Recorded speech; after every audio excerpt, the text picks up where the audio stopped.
Hello बच्चों, let's see this question is if the distance between the earth and the sun becomes half its present value the number of the days in year would have been. Clear.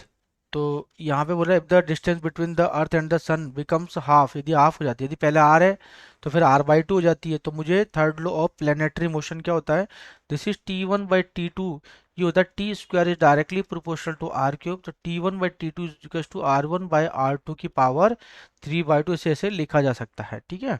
तो ये the number of days in year, तो year की बात कर रहा है। तो बच्चों यहाँ पे तो अब यहाँ पे जो T1 की वैल्यू है, T1 की वैल्यू कितनी है, दिस इज 365 डेज, यहाँ पे हम एज्यूम करके चलते हैं। ठीक है।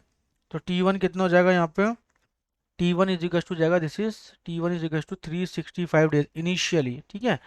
T2 की वैल्यू निकालनी है, तो ये जाएगा 365 upon T2 is equal to, this is R, ये हो जाएगा आर, बाद में कितनी हो रही है, हाफ हो रहा है, तो this R by two. Clear. तो दिस इज 3/2, आर से आर कैंसिल आउट हो गया। तो टी टू इजिकल्स टू जाएगा, T two equals to 365 upon 365 half. तो बच्चों यहाँ पे तो ये हाफ हो रहा है ना। हाँ। ठीक है। तो ये हो जाएगा 365 अपॉन टू की पावर थ्री बाई टू। ठीक है। तो टू की पावर थ्री बाई टू के क्या लिख सकते हो, 365 upon this is two root two. ठीक है। तो ऐसे ऐसे लिखा जा सकता है, 2√2। और टू से ये कितनी बार कटेगा, दिस इज 182.5।